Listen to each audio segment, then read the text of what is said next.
Abra sua Bíblia, querido irmão, querida irmã, em Lucas, capítulo 11, por gentileza. Lucas, capítulo 11.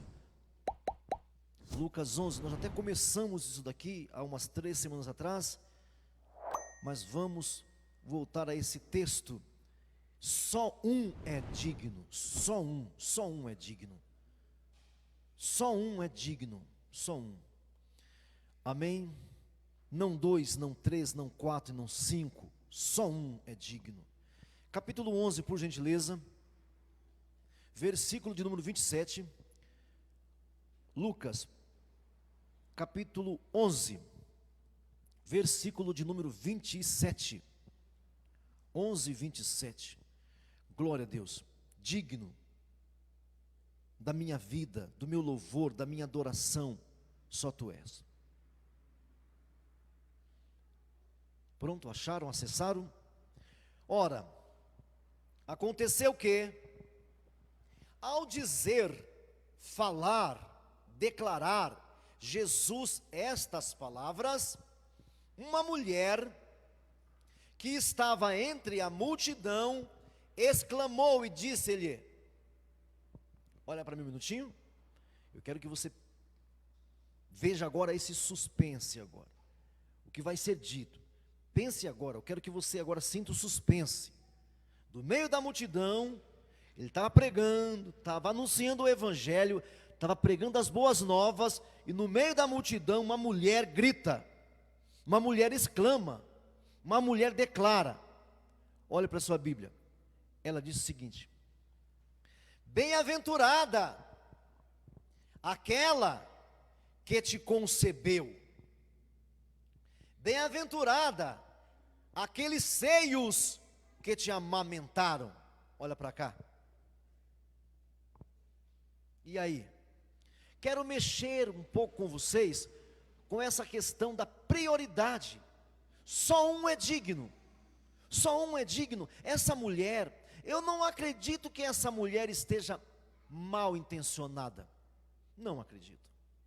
Não acho de verdade que essa mulher está com intenções pejorativas, intenções negativas, não acredito. Mas sei que ela está totalmente errada, totalmente equivocada, sei disso.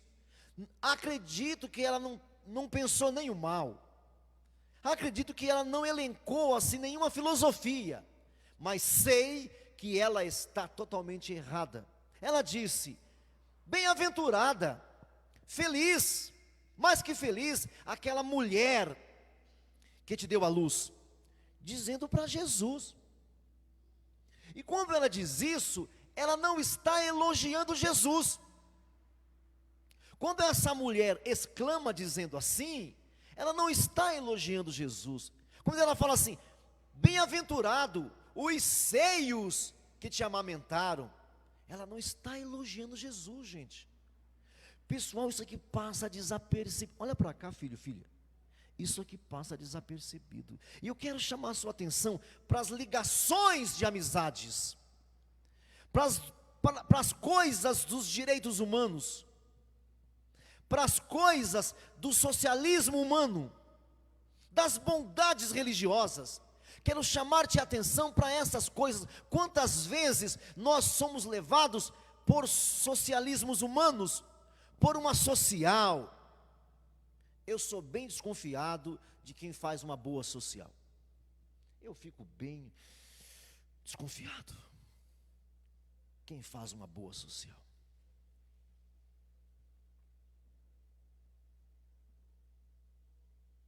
Os seios que te amamentaram. Poeticamente perfeito. Perfeito. Romanticamente então melhor ainda. Perfeito. Bem-aventurada. Louvado seja, né? Bendito seja. Grande é a mulher que te amamentou. Mas aí vem o versículo 28. Porque Jesus, olha para cá primeiro. Porque Jesus não permite que você aprenda mal. Jesus nunca vai deixar você, se você realmente quiser aprender certo, Jesus não vai deixar você sair daqui equivocado. Não vai deixar. Ele, porém, respondeu. Ele, porém, respondeu: Antes, bem-aventurados são. Agora durma com esse barulho agora. Agora durma com esse barulho. Antes, bem-aventurados são os que ouvem a palavra de Deus e aguardam. Gente, vamos fazer um exercício aqui. Quem ouvia? Quantos ouviam? Que tipo de pessoas ouviam? A gente sabe. A Bíblia fala para nós que os ladrões ouviam Jesus, as meretrizes ouviam Jesus. Olha bem, presta atenção nisso aqui. A Bíblia diz para nós que as meretrizes ouviam Jesus, as prostitutas ouviam Jesus, os ladrões ouviam Jesus, todos ouviam Jesus, os doentes, os sãos, os aleijados, os deficientes, todos ouviam Jesus. Ele fala assim, ó: antes da minha mãe será bem-aventurada. Olha que coisa, irmãos. Antes da minha mãe será bendita. Bem-aventurados são aqueles que ouvem. E quando fala ouve, amado irmão, amada irmã, está falando de voz. Presta atenção aqui. Quando fala ouvir, está falando de uma voz, não está falando de um compêndio religioso. Por isso, eu chamo-lhe a atenção, para que você tenha o devido cuidado com a social que a gente faz. Cuidado com o politicamente correto. Cuidado. Se vocês estudarem um pouquinho o islamismo, eles nunca erram. Se você for estudar a religião islâmica, religião por religião a gente perde. A gente perde. Religião por religião, faz parte dos primeiros mandamentos deles uma boa sociabilidade, uma boa social. Não pode haver no meio deles alguém com necessidade. Entre os que praticam o islamismo, não apenas ser de lá, mas praticar a religião. Se você for estudar, você vai ficar de queixo caído. Mas eu fico muito preocupado, irmãos, porque Jesus não deixa barato. Ele fala assim: não! Antes disso, mais bem-aventurado são aqueles que ouvem a palavra de Deus e aguardam. Um pouquinho antes, se você folhear para trás, aí, você vai ver a mesma coisa. Se você folhear aí 3 folhas para trás, no capítulo 8 aí mesmo, dá uma olhadinha, folheia aí, você que está com a Bíblia de papel, volte 3 folhas para trás, você vai achar o capítulo 8. No capítulo 8, vai lá no versículo 19, você terá a mesma coisa, só que agora é mais agressivo ainda, é mais grave ainda, é mais explícito ainda.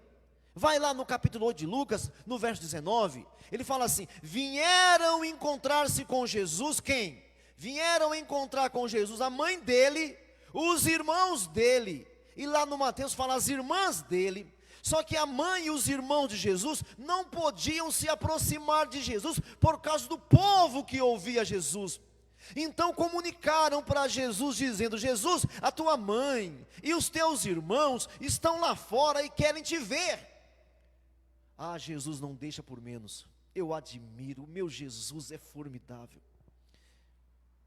Verso 21, ele porém lhes respondeu: a minha mãe, meus irmãos, são aqueles que ouvem a palavra de Deus. Ali, ele falou a uma mulher que falou da mãe dele. Ali no capítulo 11, ele falou a respeito de uma mulher que elogiou a mãe dele. Aqui, ele está falando para a mãe dele, para os irmãos dele.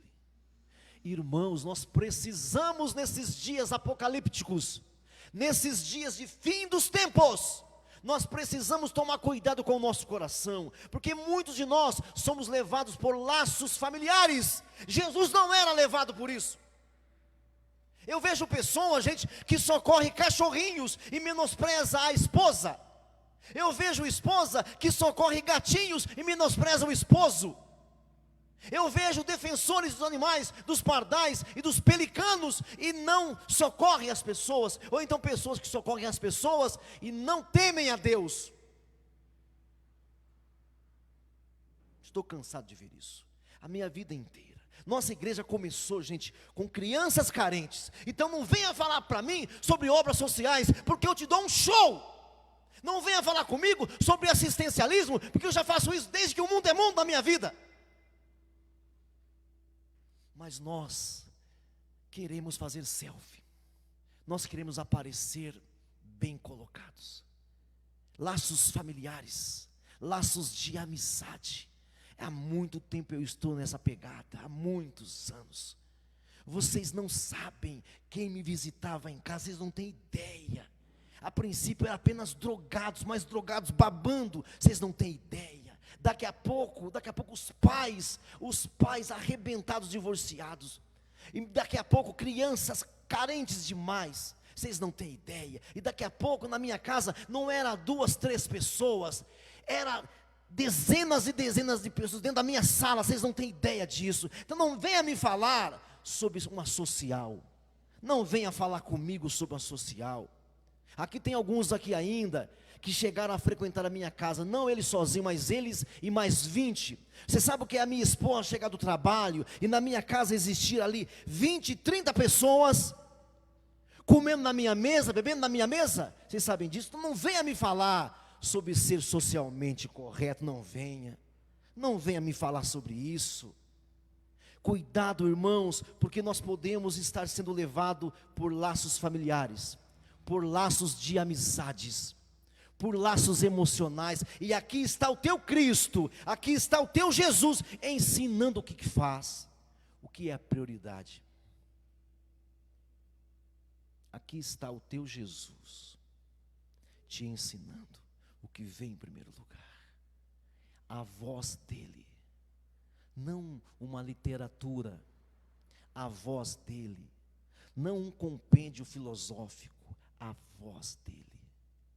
Isso aqui não é brincadeira, esse texto não está aqui, meu irmão, esse texto não está, não existe um texto assim no islamismo, no Ancorão do islamismo. É que vocês não têm acesso a esses livros das religiões sagradas, mas não tem um texto assim lá. Não existe um texto onde o Maomé é colocado em maus lençóis, não tem.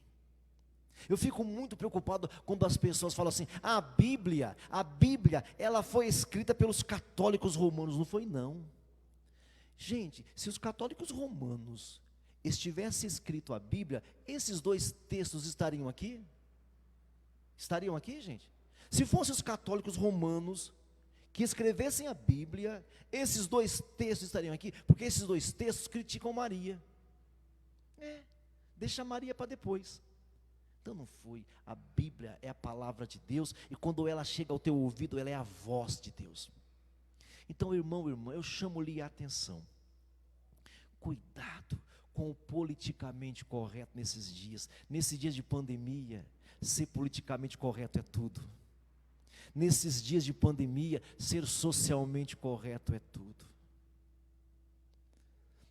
Na faculdade, na minha outra faculdade de pedagogia, a gente teve assim, no meio de tantas matérias, de tantas disciplinas, tipo assim, umas 30 disciplinas, tinha uma que se repetia, pedagogia social, filosofia social, psicologia social, é o que mais se repetia. Cuidado, porque tudo que Jesus é contra isso. Ser guiado pelos laços de amizades, pelos direitos humanos. Quando eu falo isso, eu não sou contra. É lógico que acho que eu vou ser contra os direitos humanos. Se fomos nós os cristãos que os colocamos aí, vocês sabiam que foram os cristãos que começaram com os direitos humanos? Fomos nós, não foi a Europa, não fomos nós os cristãos. Atos capítulo 6, Atos capítulo 4, foi Atos, meu irmão. Nós começamos com isso. Agora cuidado, porque você pode estar priorizando o que não tem prioridade no reino de Deus. Mas nós queremos, hoje nesse mundo de vídeos, nesse mundo de lives, nesse mundo de selfies, nesse mundo de vídeos, né? A gente quer parecer melhor do que é. Então esses 2 textos são divisores de águas. Cuidado. Diga aí, eu devo tomar cuidado. Amém. Ele, porém, respondeu: minha mãe meus irmãos são aqueles que ouvem a palavra de Deus. Eu estou em Lucas 8 agora, no versículo 21. Ele, porém, respondeu: olha pessoal, olha gente, olha a multidão. Gente, era uma multidão, era o povo, gente, era o povo. Ele colocou a palavra de Deus na frente da mãe dele em relação ao povo. Ele, porém, respondeu: minha mãe, meus irmãos são aqueles que ouvem a palavra de Deus e a praticam. A mãe lá fora, a mãe lá fora. Gente, se chegar aqui, o prefeito aqui, é bem capaz, eu, Clóvis, é bem capaz de eu ignorar você e dar ouvido ao prefeito. Jesus não fazia isso. Se de repente chegar aqui o governador do estado, é capaz de eu ignorar vocês e dar ouvido a ele. Jesus não.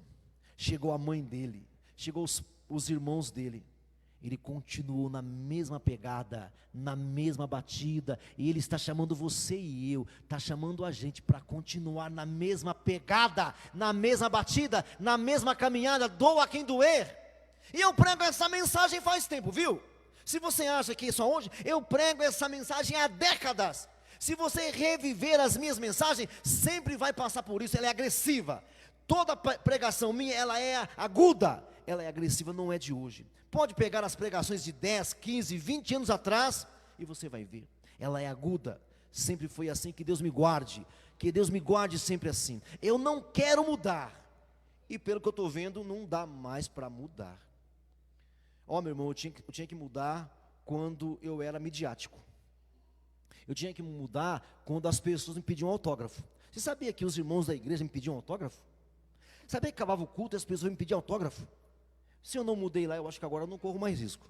Eu acho que eu não escorrego mais não.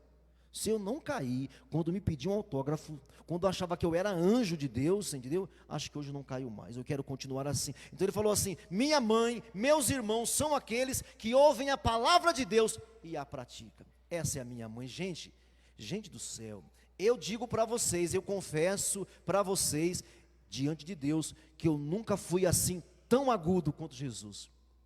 E eu acho que não adianta me esforçar, meu irmão. Eu acho que eu nunca fui tão agudo assim quanto Jesus. Olhar para a multidão e falar assim: olha pessoal, minha mãe, meus irmãos são vocês que estão ouvindo a minha voz. Porque o que ele disse: minha mãe, meus irmãos, minhas irmãs são vocês que estão ouvindo a minha voz. Não são aqueles que só aparecem de vez em quando, não são aqueles que só fazem social, não são aqueles que só aparecem bem no vídeo. Meus irmãos, minha mãe, minhas irmãs são vocês que ouvem a minha voz. Então tomemos cuidado, tomemos cuidado.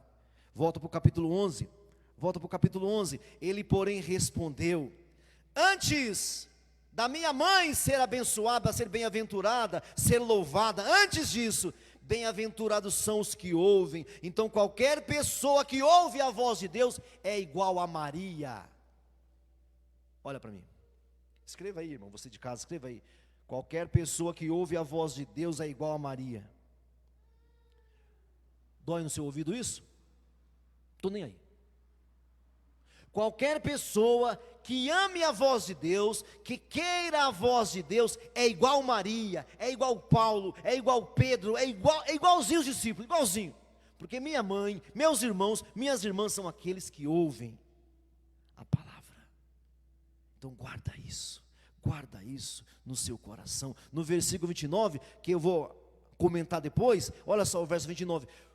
Como afluíssem a multidão, olha só, a multidão, passou Jesus a dizer, como a multidão começou a vir em demasia, passou a dizer: esta geração perversa pede um sinal, mas nenhum sinal será dado, senão o sinal do profeta Jonas.